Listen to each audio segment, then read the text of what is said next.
अस्सलामु अलैकुम वरहमतुल्लाहि वबरकातुह।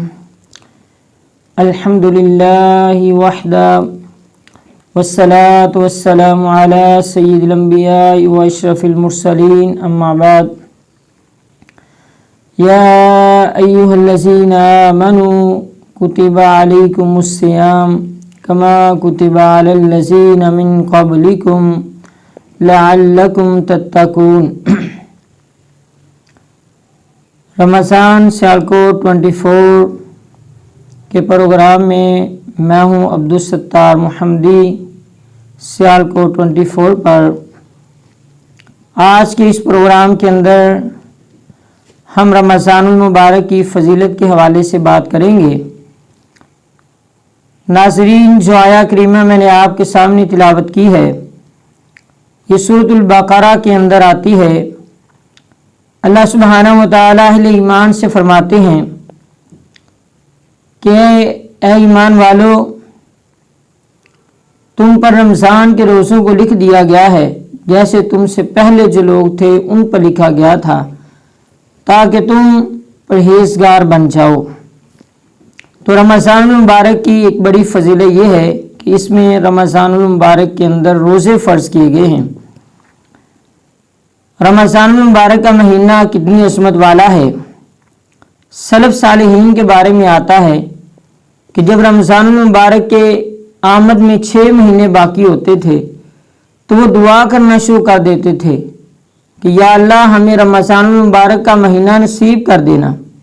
और जब रमज़ान का महीना गुजर जाता तो फिर वो 6 महीना तक ये दुआएं करते कि या अल्लाह, जो इबादत हमने इस माह मुबारक के अंदर की है, हमारी उस इबादत को कबूल फरमा लेना। नाज़रीन, ये महीना बड़ी बरकत वाला है। सैयदना अबू हुरैरा रज़ी अल्लाह तआला अन्हु फरमाते हैं कि रसूलुल्लाह सल्लल्लाहु अलैहि वसल्लम ने फरमाया, इज़ा दखल रमज़ान फुतिहत अबवाबुस समा। और एक रवायत में आता है फुतिहत अबवाबुल जन्नह व गुल्लिकत अबवाबु जहन्नम व सुलसिलतिश शयातीन। मुत्तफ़क़ुन अलैहि। ये रवायत है कि नबी अलैहिस्सलाम ने फरमाया, ये रमज़ान का महीना इतना बाबरकत महीना है, जब ये माह मुबारक आता है तो अल्लाह ताला जन्नत के दरवाज़ों को खोल देते हैं और जहन्नम के तमाम दरवाज़ों को बंद कर दिया जाता है और शयातीन को जकड़ दिया जाता है। और एक रवायत के मुताबिक आसमान के दरवाज़ों को खोल दिया जाता है। नाज़रीन, ये इतना बाबरकत महीना है जिसके आने पर जन्नत के दरवाजे खुल जाते हैं, जहन्नम के दरवाजे बंद हो जाते हैं, शयातीन को जकड़ दिया जाता है।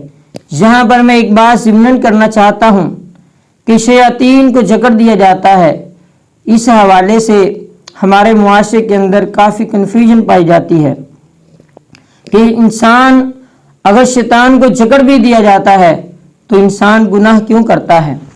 तो इस हवाले से उलमाए किराम ने मुख्तलिफ आरा बयान की हैं। उनमें से एक ये है कि अल्लाह सुब्हानहु व तआला इब्लीस जो बड़ा शैतान है उसको नहीं बांधा जाता, क्योंकि उसने अल्लाह ताला से मोहलत मांगी थी कि या अल्लाह, मुझे क़यामत तक के लिए मोहलत दे दे। तो अल्लाह सुब्हानहु व तआला ने उसे क़यामत तक के लिए मोहलत दे दी है, इसलिए अल्लाह ताला को उससे वादा है। और दूसरा, यहाँ पे जो शयातीन मुराद हैं वो सर्कस शयातीन मुराद हैं। इसके अलावा हर इंसान के साथ एक जिन होता है, एक फरिश्ता होता है, और जो इंसान के साथ शैतान होता है उसको भी नहीं जकड़ा जाता। तो यहाँ सिर्फ सर्कस शैतान मुराद हैं, उनको जकड़ा जाता है। तो ये कन्फ्यूजन है। इसके अलावा उलमा ने इसकी और भी आरा बयान की हैं कि जिस तरह किसी जगह पे आग को जलाया जाए और 11 महीने तक आग जलाने के बाद अगर 1 महीने के लिए उस आग को हटा भी दिया जाए फिर भी वो जगह गर्म होगी, वहाँ पे हरारत होगी। इसी तरह जब शयातीन 11 महीने काम करते हैं, जब वो 1 महीना चले भी जाते हैं, उनका असर बाकी रहता है। तो इस तरह इंसान गुनाह करता है। तो ये रमज़ानुल मुबारक का वो बाबरकत महीना है कि जिसमें इंसान के लिए अजर व सवाब बहुत ज़्यादा बढ़ जाता है। ये मोमिन के लिए नेकियों का मौसम बहार है।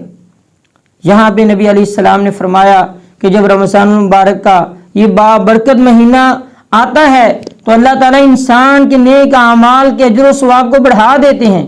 کتنا بڑھاتے ہیں؟ 10 گنا سے لے کے 100 گنا تک بڑھا دیا جاتا ہے۔ یعنی انسان ایک نیکی کرتا ہے تو اس کے اخلاص کی بنیاد پر اللہ سبحانہ و تعالی اس انسان کو 700 گنا تک اجر و ثواب عطا فرماتے ہیں۔ تو اس قدر فضیلت ہے، نفل پڑتا ہے فرضوں کے برابر ثواب عطا کر دیا جاتا ہے، یہ مقام ہے۔ یہاں تک کہ نبی علیہ الصلوۃ والسلام ایک حدیث میں آتا ہے کہ ایک عورت نبی علیہ السلام کے پاس آئی، آپ نے فرمایا تو ہمارے ساتھ حج کے لیے نہیں جا رہی؟ اس نے کہا اللہ کے رسول ہمارے پاس جو سواری تھی وہ میرا شوہر اور بیٹا لے کے آپ کے ساتھ حج کے لیے آیا ہے، اب میں آپ کے ساتھ حج پہ نہیں جا سکتی۔ نبی علیہ السلام نے فرمایا اچھا پھر اس طرح کرنا، رمضان المبارک کا مہینہ آئے گا، اس مہینے میں عمرہ کر لینا، تجھے اللہ تعالیٰ میرے ساتھ حج کیے ہوئے حج جتنا ثواب عطا فرما دیں گے۔ سبحان اللہ، کتنی اہم بات ہے کہ رمضان کے اندر عمرہ کریں تو حج کا ثواب، اور وہ حج جو رسول اللہ صلی اللہ علیہ وسلم کے ساتھ کیا جائے، اتنی زیادہ فضیلت ہے۔ اسی طرح آپ علیہ السلام نے فرمایا کہ اللہ تعالیٰ فرماتے ہیں روزہ میرے لیے ہے اور اس کی جزا میں ہی دوں گا۔ تو یہ بڑا ہی فضیلت والا، یہ عظمت والا مہینہ ہے، ہمیں چاہیے ہم اس مہینے کی قدر کریں اور اس کے جو حقوق ہیں ان کو ادا کریں۔ اللہ تعالیٰ ہمیں عمل کی توفیق عطا فرمائے۔ السلام علیکم ورحمۃ اللہ وبرکاتہ۔